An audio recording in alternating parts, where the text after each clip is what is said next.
다 같이 자리에서 일어나서 우리 하나님 말씀 함께 봉독합니다. 빌립보서 2장 12절에서 14절까지 함께 했습니다. 그러므로 나의 사랑하는 자들아, 너희가 나 있을 때뿐 아니라 더욱 지금 나 없을 때에도 항상 복종하여 두렵고 떨림으로 너희 구원을 이루라.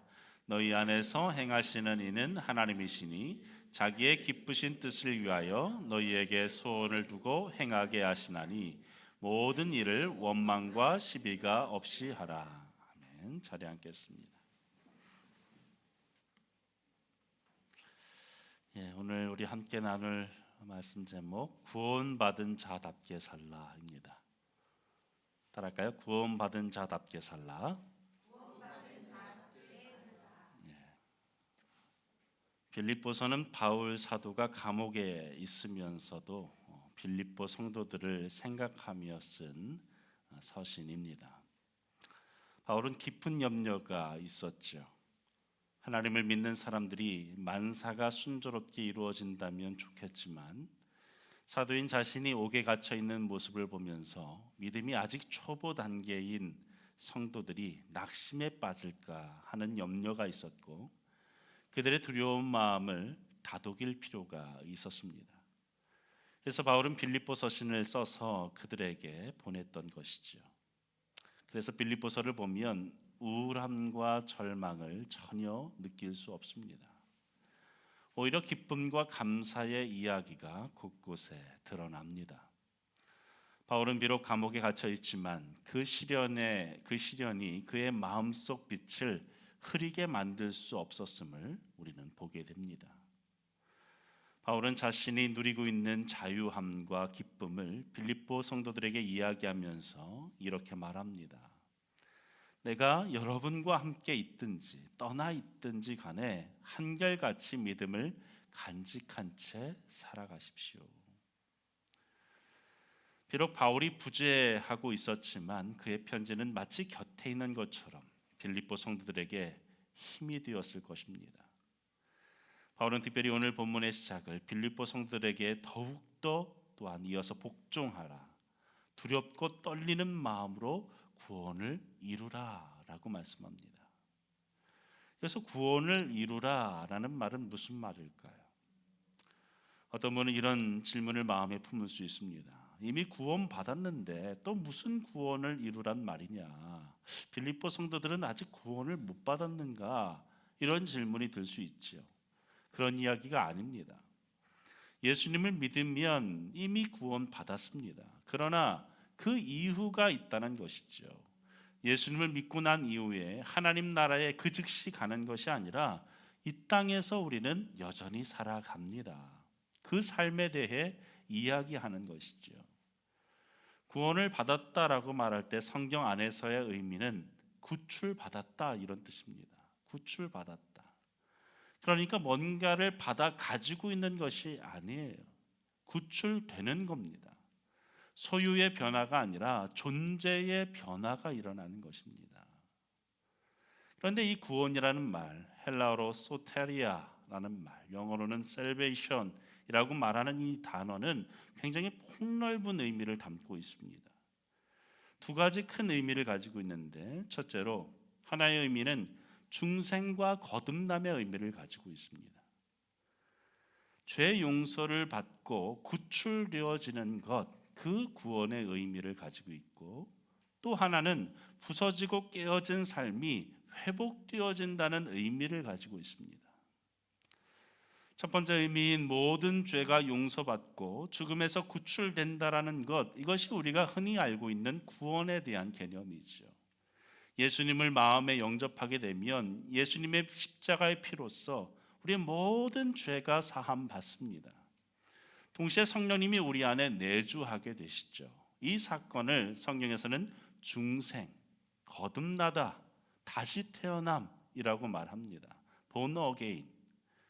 우리가 영적으로 다시 하나님의 자녀로 태어나는 것이죠. 동시에 그때에 우리에게 어떤 일이 일어나는가? 우리의 이름이 하늘 생명책에 기록되어진다라고 약속합니다. 계시록 3장 5절 함께 했습니다. 시작. 이기는 자는 이와 같이 흰옷을 입을 것이요 내가 그의 이름을 생명책에서 결코 지우지 아니하고 그의 이름을 내 아버지 앞과 그의 천사들 앞에서 시인하리라. 이기는 자, 이만희가 맨날 지가 이기는 자라고 주장하는데 구원받은 모든 백성이 이기는 자예요. 나중에 우리는 한 번 죽게 될 터인데 하나님 나라 백성으로 그분의 나라로 가게 되는 것입니다. 근데 이 사건은 여러 번 이루어지는 반복되어지는 사건이 아닙니다. 일회적 사건, 단회적 사건이에요. 아기가 엄마의 뱃속에서 한 번만 태어나는 것처럼 예수를 믿고 하나님의 자녀로 태어나는 것은 일회적 사건입니다. 여러 번 예수님을 영접하는 것이 아니죠. 제가 예전에 학생 사역을 할 때에 항상 우리 침례교 예배에서 중요한 것이 이 초청의 시간이 있는 거거든요. 마지막에. 그래서 학생들에게는 특별히 복음을 많이 전하니까 마지막에 이 복음에 대한 초청의 멘트를 하면서 오늘 이 말씀을 듣고 예수님을 영접하는 사람 손을 들어 보십시오 이렇게 한단 말이에요. 그러면 맨날 손 드는 놈이 있어요. 맨날. 아니 지난번에도 손 들었잖아요. 또 들고 또 계속 영접해. 한 번 일어나는 일입니다. 두 번째 의미가 그런데 또 있다는 것이죠. 그것은 이 땅에서의 회복된 삶을 살아간다는 것입니다. 예수님을 믿지만 힘든 일을 우리가 겪을 때가 있지요. 어려운 일을 겪을 때가 있습니다. 마음이 침체되어질 때가 있어요. 슬플 때가 있습니다. 그때마다 하나님께서 우리의 마음을 붙잡아 주시고 새롭게 힘을 더해 주시는 그 사건들, 그것을 구원의 일부분이라고 말씀합니다. 그렇다면 오늘 우리가 읽은 이 12절에 나타나는 너희 구원을 이루라라는 말씀은 무엇일까요? 바로 두 번째 구원의 의미를 말하는 거죠. 구원을 받은 백성다운 삶을 산다, 회복된 삶을 산다라는 의미입니다. 그래서 오늘 읽은 이 본문 15절에는 이 구원받은 백성이 회복되어서 살아가는 그 삶의 모습이 아주 잘 나타나 있습니다. 15절 말씀 함께 읽습니다. 시작. 이는 너희가 흠이 없고 순전하여 어그러지고 거스르는 세대 가운데서 흠없이 그 가운데 빛들로 나타내며 세상에서 흠없이 순결하게 살아가는 것, 세상에서 빛으로 사는 것이 바로 구원을 이루는 삶이에요. 그래서 여러분, 어그러지고 거스르는 세상에서 사는 것, 이것 자체가 축복이고 은혜입니다. 왜입니까? 구원을 이루는 것이기 때문에. 구원을 이루는 것이기 때문에. 예수를 우리가 믿자마자 바로 그 즉시 하나님 나라에 가게 되어진다면 그것도 좋겠죠. 물론 그것도 기쁜 일이지만 그것보다 더 좋은 것은 우리가 이 땅 가운데 살아가면서 그 구원을 이루어가는 것입니다. 예수님을 믿음으로 말미암아 이 땅 가운데 살아가는 것, 그래서 이것은 기회이고 축복입니다. 은혜입니다. 선물이에요. 예수님을 믿고 나서 이 땅 가운데 살아갈 시간이 있다는 것, 이것이 우리에게 너무나 큰 축복이고 은혜입니다. 물론 바울이 얘기했듯이 어그러지고 거스르는 세대 가운데 살아가는 것, 이것이 우리에게 힘겨운 일이지요. 소위 무난한 인생이라는 말이 있습니다. 무난하게 살아왔다. 무난한 삶을 살고 싶다. 여러분, 무난한 삶이 있습니까? 무난한 삶은 없는 거예요. 상대적 비교로 누군가의 삶과 비교했을 때 그보다 난이 덜한 삶은 있겠지만 난 자체가 없는 삶이 어디 있습니까? 그런 삶은 있을 수가 없는 거예요. 우리 인생은 유난한 삶입니다. 여러분, 이 유난한 삶 속에서 살아가는 것, 예수를 믿고 이 땅 가운데 살아가는 것, 그 시간들이 구원받은 우리에게는 축복이고 은혜의 시간들입니다. 선물 같은 삶이에요. 저는 오늘 이 말씀을 전하기 전에 여러분의 삶을 축복하기 원합니다. 주님께서 선물로 주신 은혜의 시간, 이 인생의 시간을 흠없이 아름답게 살아가는 여러분 되시기를 주님의 이름으로 축복합니다.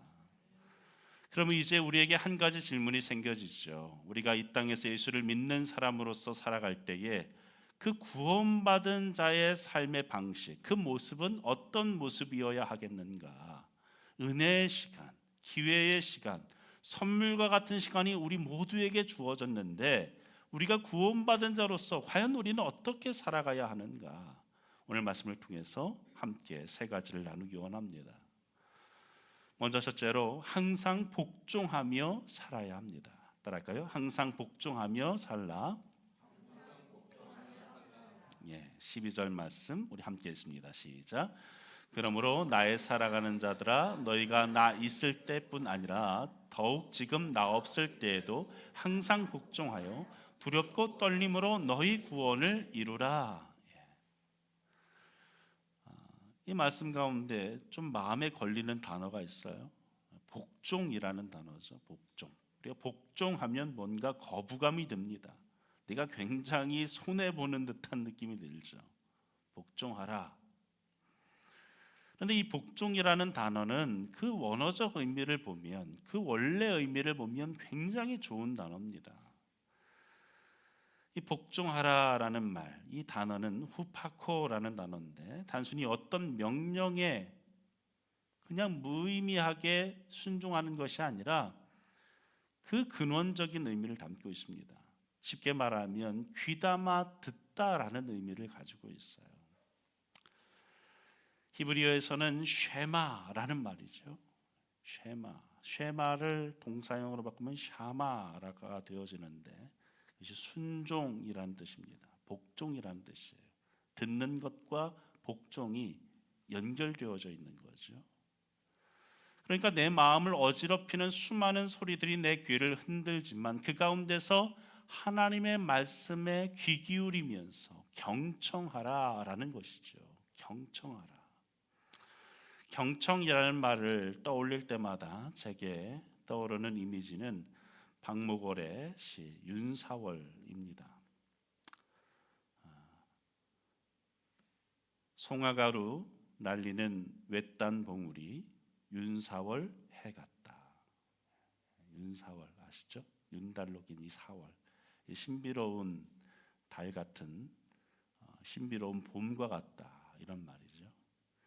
꾀꼬리 울면 산지기 외딴 집 눈먼 처녀사 문설주에 귀대고 엿듣고 있다. 여러분 이 광경을 한번 떠올려 보세요. 앞을 보지 못하는 눈먼 처녀에게도 봄이 찾아왔다 이런 것이죠. 꾀꼬리의 울음소리와 더불어서 그에게 찾아온 겁니다. 송아가루가 날리는 그 계절, 그 향기가 코끝을 간지럽힙니다. 꾀꿀꾀꿀하는 소리가 들려오자 그 산지기 처녀는 문설주에 자기 귀를 댑니다. 더 잘 들으려고 그 문설주에서 일어나는 그 진동 소리를 통해 더욱더 집중합니다. 온 세상과 그 봄과 소통하기 위해서 온 몸이 귀가 되어져서 그 문설주에 느껴지는 진동을 느껴가며 듣습니다. 그럼 얼마나 아름다운 광경입니까? 행여 기척을 느낀 꾀꼬리가 날아갈세라 기척도 없이 그저 기대어서 그 소리에 집중하고 있는 이 여인의 모습, 이것이 바로 들음, 경청이에요. 그러니까 너희들이 복종하여라 라고 하는 말은 그렇게 하나님의 말씀에 귀 기울여라, 경청해라, 잘 들어라 이런 말이에요. 여러분 새로운 누군가를 만나게 되면 어떤 변화가 일어납니까? 그의 목소리를 듣게 되는 거예요. 전에는 그냥 평범한 소리였는데 어떤 사람을 만나고 좋아하게 되어지면 그 목소리가 들리기 시작합니다. 들리는 정도가 아니라 듣고 싶어져요. 수많은 사람들이 있어도 그 목소리를 구분해냅니다. 계속해서 그 소리를 듣고 싶어요. 제가 좋아하는 드라마 중에 나의 아저씨라는 작품이 있습니다. 지안이라는 이 여주인공이 처음에는 좋지 않은 의도를 가지고 이 남자 주인공인 동훈의 휴대폰에 이 스파이웨어를 심어서 그 목소리를 도청합니다. 말 그대로 도청을 해요. 근데 계속해서 그의 목소리를 들으면서 동훈을 동경하게 되어지고 나중에는 그 목소리를 듣고 싶어 합니다. 그리고 후에는 이렇게 말하죠. 아저씨 소리 다 좋았어요. 아저씨 말, 생각, 발소리 다 사람이 뭔지 처음 보는 것 같았어요. 아기를 낳으면 아기의 울음소리가 들리기 시작합니다. 다 똑같은 아기 울음인지 알았는데 내가 낳은 아기의 울음은 다르다는 것을 알게 됩니다. 그게 엄마죠. 예수님을 믿고 하나님의 자녀가 되면 첫 번째 변화가 일어나는데 그것이 무엇인가? 말씀이 들리기 시작합니다. 설교를 듣는데 설교가 마음에 와닿기 시작해요. 들리기 시작합니다. 이전에 그냥 스쳐 지나갔던 말씀인데 그 말씀이 내 마음에 울림이 되어집니다. 눈물이 흐릅니다. 그것이 내 삶에, 내 가슴에 박힙니다. 이게 변화죠. 근데 오늘 이 말씀을 읽어보면 말씀에 복종하는데 이 경청해야 되는데 그 앞에 수식어가 하나 있습니다. 그게 바로 항상이죠.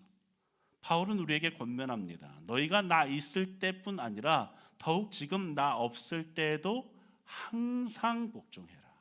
항상 복종해라.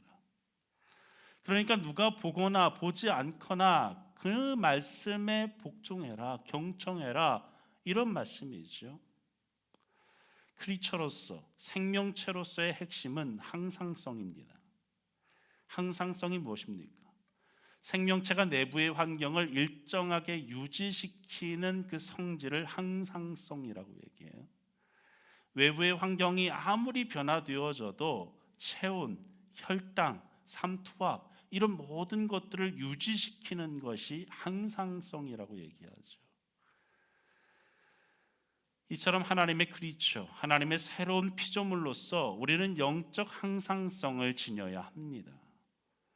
상황이 좋을 때나 좋지 않을 때나 기분이 좋지 않을 때, 기분이 안 좋을 때 그 모든 상황 속에서도 우리는 동일하게 말씀을 경청해야 합니다. 순종해야 됩니다.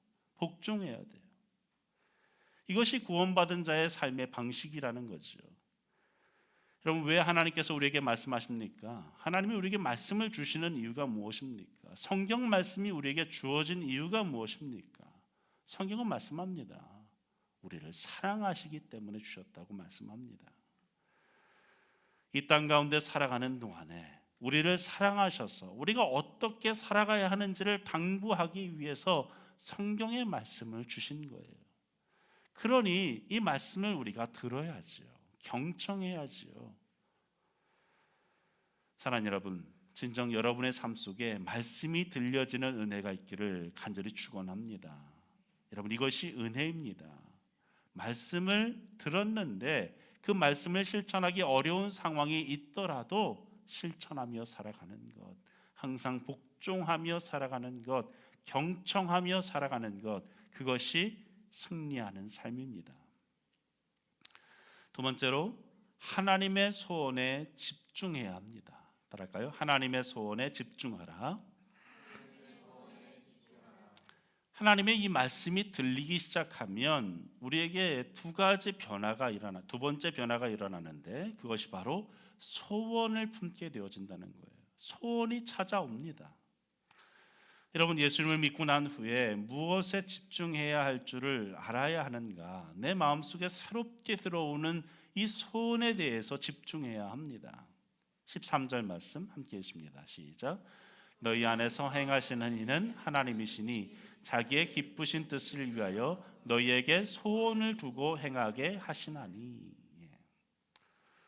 굉장히 중요한 한 가지 사실을 말씀하는데 너희 안에서 행하시는 이는 하나님이시니 무슨 말입니까? 하나님이 우리 안에서 일하신다는 거예요. 행하신다는 것이죠. 예수를 믿기 전에는 상상도 못했던 일이지만 예수를 믿고 난 이후에 하나님께서 우리 안에서 일하십니다. 역사하십니다. 행하신다 이 말은 헬라어로 에네르게이라는 단어예요. 좀 익숙한 단어죠. 에네르게이. 영어의 에너지라는 단어가 여기에서 나왔어요. 곧 힘있게 우리 안에서 일하신다는 것이죠. 언제부터? 예수님을 믿는 그 순간부터 우리 안에 내주하시는 그 성령의 역사로 우리 안에서 일하신다라고 말씀합니다. 그런데 그 일하시는 방식이 무엇인가? 놀라운 방식으로 일하시는데 어떻게 해요? 너희 안에 무엇을? 소원을 두고. 여러분, 소원을 둔다. 소원은 내 안에서 생겨지는 것이 아닙니다. 하나님이 우리 안에 두신다는 거예요. 내가 가지고 있는 어떠한 열망, 내가 가지고 싶은 무언가를 추구하고 내가 가지고 싶은 어떤 야망을 품는 것이 소원이 아니라 하나님께서 우리 안에 소원을 두신다라고 약속하십니다.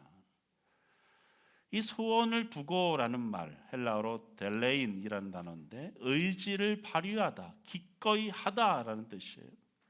하나님께서 성도들 안에 자기의 기쁘신 뜻을 위하여 그 뜻을 행하고자 하는 그 의지를 불러일으키시고 그것으로 하여금 행하게 하신다라는 것이죠.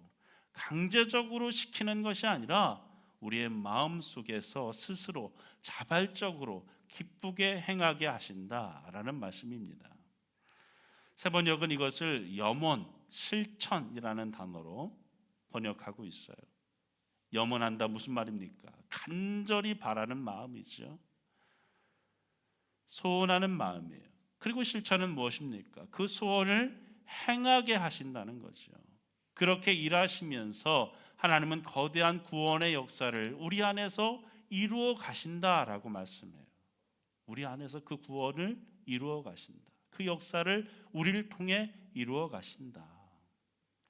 곧 나를 통해서, 살아가는 나를 통해서, 구원받은 나를 통해서 또 다른 누군가를 구원케 한다라는 약속입니다. 그럼 예수를 믿고 나면 전에는 생각지도 못한 새로운 변화가 일어납니다. 하나님께서 기뻐하시는 소원이 내 마음의 소원이 되어지는 거예요. 세상을 바라볼 때 하나님의 눈으로 바라보고, 이웃을 바라볼 때 하나님의 눈으로 바라보고 하나님의 마음으로 이웃을 대하게 되어지는 것입니다. 생전에 남을 위해 한마디 위로의 말도 못하는 사람이 누군가의 손을 잡아주는 것입니다. 갑자기 물질이 생겼을 때에 이 일부를 누군가에게 주고 싶은 마음이 일어나는 것입니다. 소원이 일어나는 것이죠. 여러분, 그 소원은 어떻게 생긴 겁니까? 하나님이 두신 거예요. 하나님께서 우리 안에서 일하실 때 이렇게 일하시는 겁니다. 우리 안에 소원을 두시고 자발적으로 하고 싶게 하는 그 마음.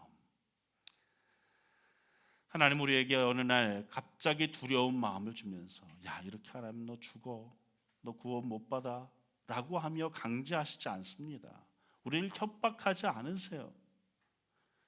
우리 안에 소원을 두시고 그 소원을 행하도록 이끌어 주십니다. 힘을 주신다는 거예요. 그렇게 해서 나 자신도 구원받아 살아가게 하시고 나를 통해서 누군가를 살리고 그리고 그 누군가가 예수님을 믿어 그 거대한 하나님의 구원의 역사를 이루어 가게 되어지는 것입니다. 이것이 하나님의 일하시는 방식이에요. 그러므로 예수님을 믿는 우리가 집중해야 될 것은 내 마음에 새롭게 일하는 그 소원에 대해서 우리는 집중해야 됩니다. 흘려보내서는 안 된다는 거예요. 지금도 이 말씀을 듣는 이 순간 하나님이 여러분의 마음에 소원을 두실 거예요. 그 소원의 마음을 무시해서는 안 된다는 것이죠. 집중해야 됩니다. 그 소원을 다시 바라보고 소원을 따라 행동할 때 내가 삽니다. 내 구원이 이루어가는 거예요. 그리고 그 구원을 다른 누군가와 나누게 되어지는 것이죠. 제가 좋아하는 찬양 중에 소원이라는 찬양이 있습니다. 한웅재 씨의 이 소원이라는 찬양. 삶의 작은 일에도 그 마음을 알기 원하네. 그 길, 그 좁은 길로 가기 원해. 나의 작음을 알고 그분의 크심을 알며 소망, 그 깊은 길로 가기 원하네. 저 높이 솟은 산이 되기보다 오름직한 동산이 되기를, 내 가는 길만 비추기보다 누군가의 길을 비춰준다면 내가 노래하듯이 또 내가 얘기하듯이 살길, 나는 그렇게 죽길 원하네.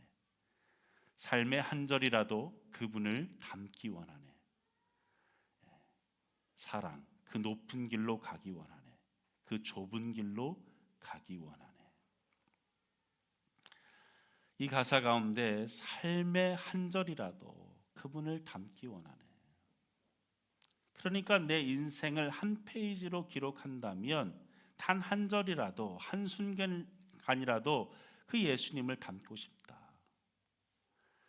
여러분, 이 소원이 우리에게 있기를 바랍니다. 정말로 내가 잘 살고 싶다. 이 땅 가운데 내 삶을 낭비하고 싶지 않다. 하나님이 내 안에 두신 그 소원을 이루며 살고 싶다. 이 마음이 저와 여러분에게 있기를 간절히 바랍니다. 여러분, 소원은 찾아오는 것입니다. 하나님이 두시는 거예요. 제가 처음 예수님을 믿고 난 이후에 처음 왔던 소원은 다른 것이 아니라 우리 가족 모두가 예수를 믿게 되어지는 것이었습니다. 주님 앞에 돌아오게 되는 것. 물론 아직 저희 형제들 가운데 온전히 돌아오지 못한 형제들도 있지만 가장 불가능할 것이라고 생각했던 저희 아버지가 돌아왔어요. 권사직분까지 받으시고, 권사직분은 어떻게 받았는지 모르겠지만 권사직분까지 받으시고, 얼마나 감사한지 모릅니다. 그 다음에 제 안에 찾아온 소원은 무엇이었는가? 내 인생을 주님 앞에 드리겠다. 하나님을 기쁘시게 하는 삶을 살겠습니다. 라는 소원이 제게 찾아왔습니다. 그 소원이 고등학교 2학년 때 저를 찾아왔고 목회자로서 저는 소원하게 됩니다. 사랑하는 여러분, 하나님께서는 우리의 인생을 인도하실 때 구원받은 그 이후에, 구원 사건 이후에 또 다른 구원, 즉 우리의 삶이 회복되어지고 다시 살아나는 경험을 할 때 어떻게 역사하시는가? 우리 안에 소원을 두십니다. 그리고 그 소원을 두실 뿐만 아니라 우리로 하여금 행하게 하도록 그 힘을, 능을 더하신다라고 약속하십니다.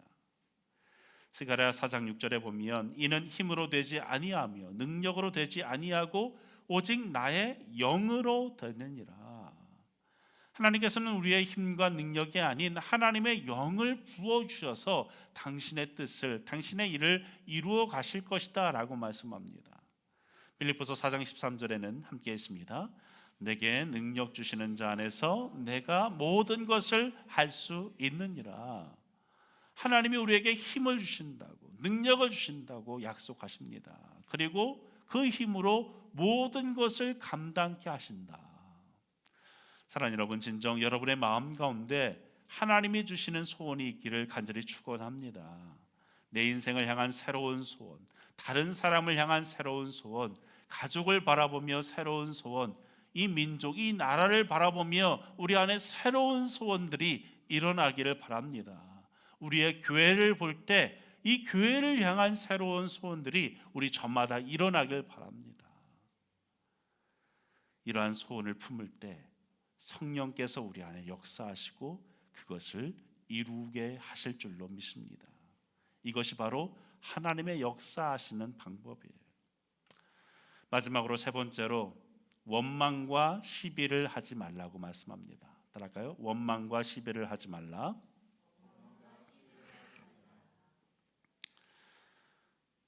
하나님께서 우리 안에 말씀하시고 그 말씀이 들리기 시작할 때 우리 가운데 소원이 생기고 그 소원을 이루어가면서 살아가게 되어집니다. 그런데 세 번째 주님께서 우리에게 주시는 그 삶의 방식은 무엇인가?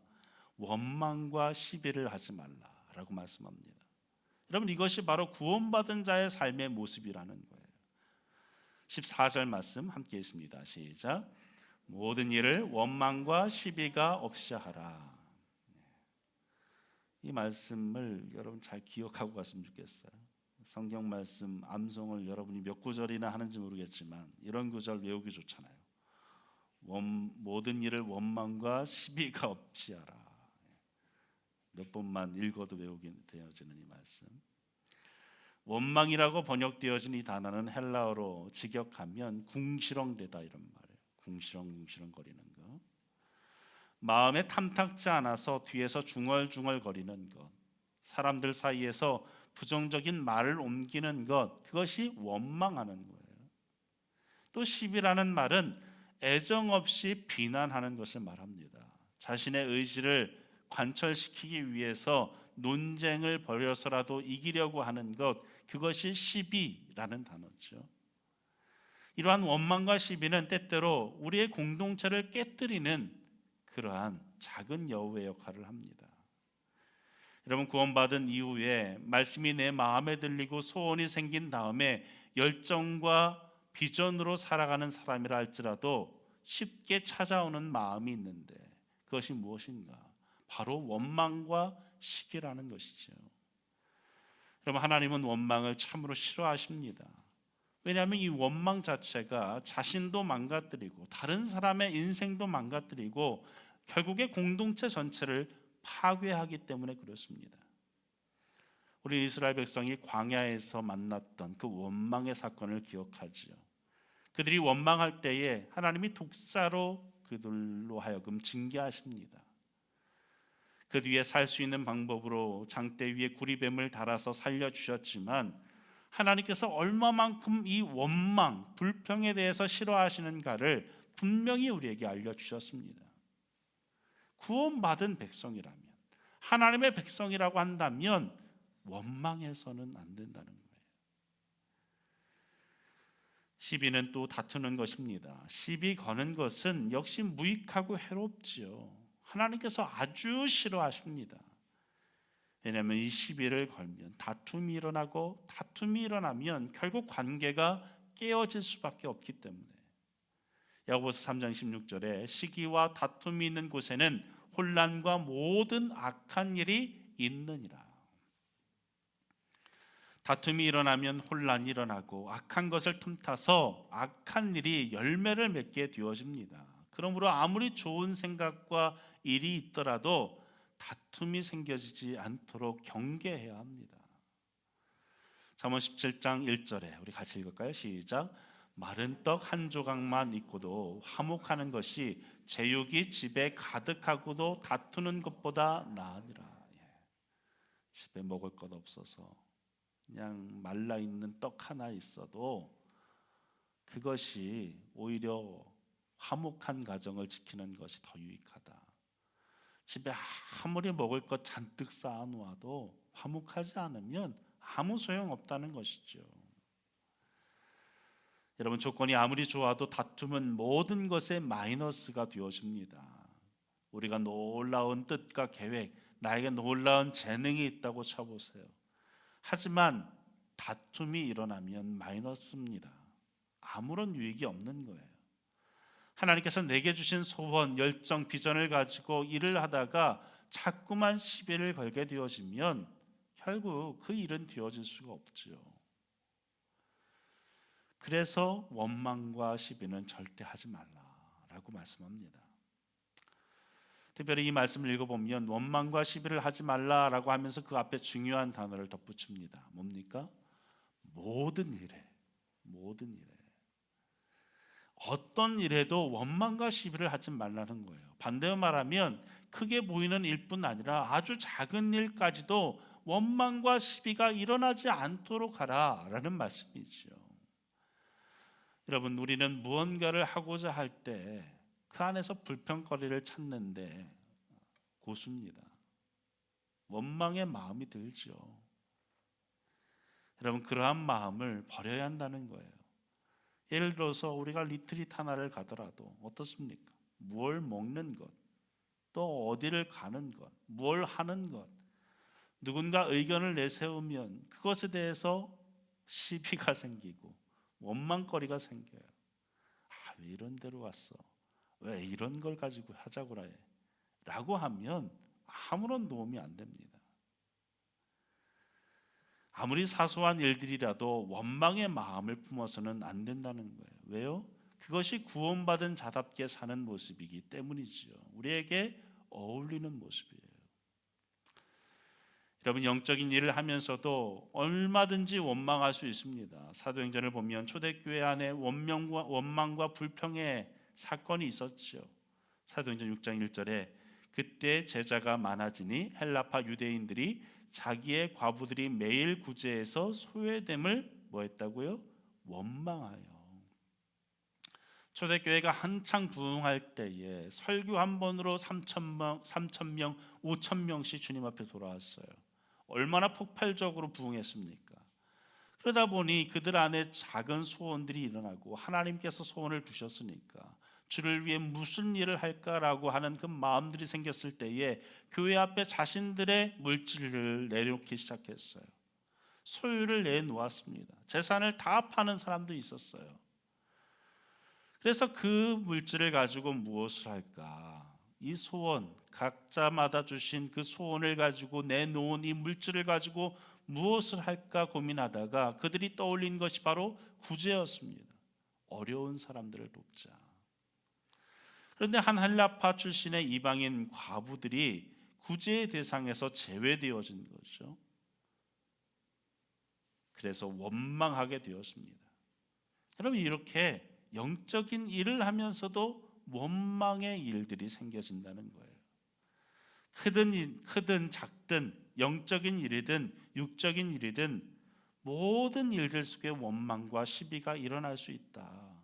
그 원망과 시비라는 무기를 가지고 사탄은 계속해서 우리를 공격하고 위협한다는 거예요. 그래서 모든 순간이 중요합니다. 그냥 대충 살아도 되는 순간이 없다는 거예요. 모든 일들 속에 원망과 시비가 일어나지 않도록 해야 한다. 우리가 그러한 마음을 품지 말아야 한다는 것은 그러한 일의 요소도 만들지 않기 위해 애써야 함을 우리에게 강조하고 있는 것입니다. 여러분, 우리가 예수를 믿고 구원받은 이후에 여전히 이 땅에서 살아갑니다. 주님이 부르시는 날까지 이 땅에서 살아가는 것이죠.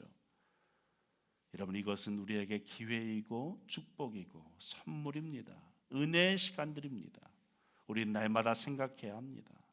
내게 주어진 이 하루를 내가 어떻게 살 것인가?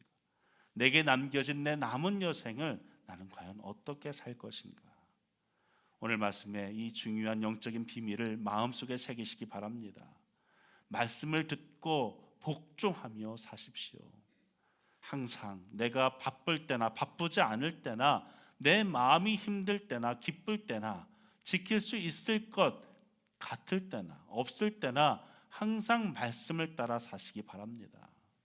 그리고 둘째로 하나님께서 우리 안에 두시는, 우리 속에서 일하시는 그 하나님의 소원에 집중하시기 바랍니다.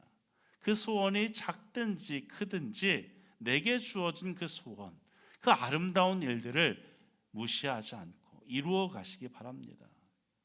마지막으로 그 중에 일어나는 절대로 하지 말아야 할 일 무엇입니까? 원망과 시비가 없어야 합니다.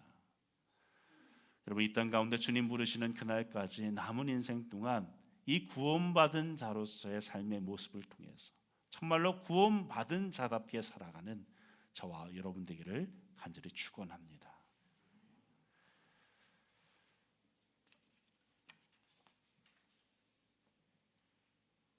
오늘 말씀 기억하며 이 찬양합시다.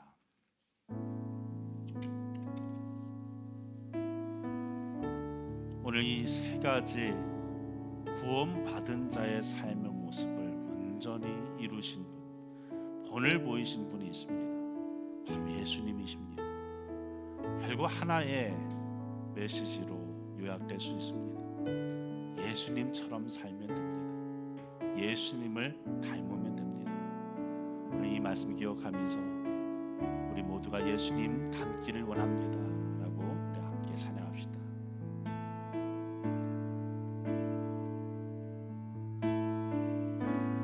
내 삶의 소망, 내가 바라는 하늘, 예수 닮기를 내가 원하네. 한없는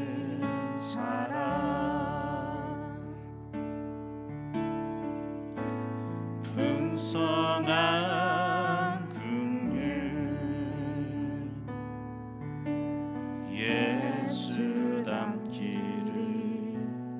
내가 원하네. 예수 닮기를 예수 보기를 예수만 높이길 내가 원하네. 내 평생 소원 예수 닮기를 예수만 닮기를 내가 원하네.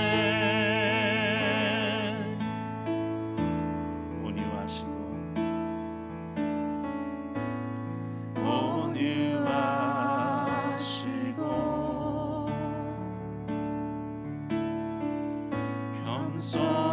겸손하신 성품 예수 닮기를 내가 원하네. 자비하시고 위로자 되신 주 예수 닮기를 내가 원하네.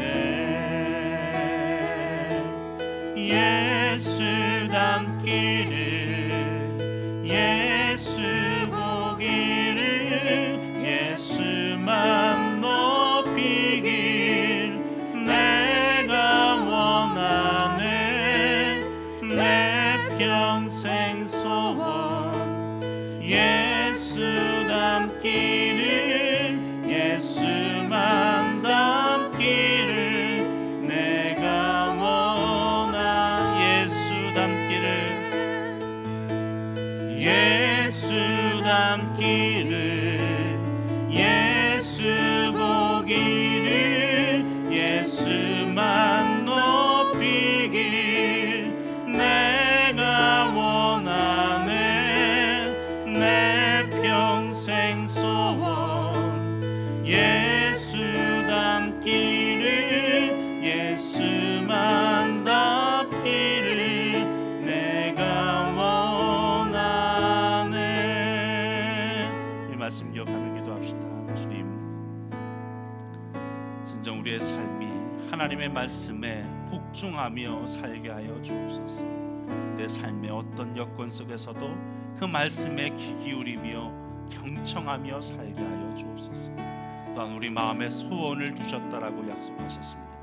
매일의 삶 속에 우리에게 주어지는 그 작은 음성에 귀 기울일 때 우리에게 늘 그 소원을 주시는 것을 기억하며 그 소원에 집중하는 나의 삶이 되도록 인도해 주옵소서.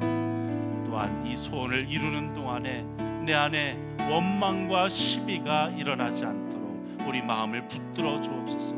진정 이러한 삶의 모습이 예수 닮는 우리의 모습, 진정 그리스도인의 삶의 방식이 될 수 있도록 도와달라고 우리 함께 기도하겠습니다.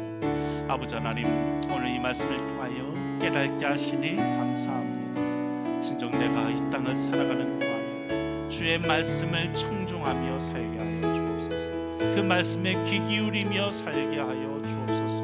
온몸으로 듣고 온몸으로 순종하며 복종하며 살아가는 나의 마음 되게 하여 주시옵소서. 주님, 나의 상황과 여건 그 환경에 치우치지 않고 하나님 영적 항상성을 가지고 하나님 진정 우리의 영성을 지켜갈 수 있도록 주님 그 말씀을 우리 안에 붙들고 살아갈 수 있도록 도와주시옵소서. 주님, 내 안에 소원을 주시고 행하신다라고 약속하셨습니다. 주님, 그냥 소원만을 주실 뿐만 아니라 우리로 하여금 행할 수 있는 힘까지도 더하시겠다라고 약속하시사오니 주님, 그 능력을 의지함으로 그 소원에 집중하며 성취하며 살게 하여 주옵소서. 주님, 어떠한 일들 속에서도 주님 원망과 시비함이 일어나지 않기를 원합니다. 나의 가정에서 또한 나의 직장과 주님 나의 관계 안에서 무엇보다 이 교회 안에서 원망과 시비함이 있지 않도록 주님 도우시고 우리 마음을 붙들어 주옵소서. 주님, 서로를 세워주는 하나님 복된 공동체가 될 수 있도록 우리 마음을 붙들어 주옵소서. 예수의 마음이 우리의 마음 되게 하여 주옵소서.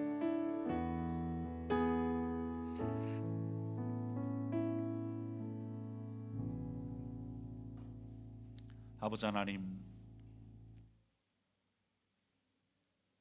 주님이 부르시는 그날까지 남은 우리의 인생이 이 구원받은 자로서의 삶의 모습으로 살기 원합니다.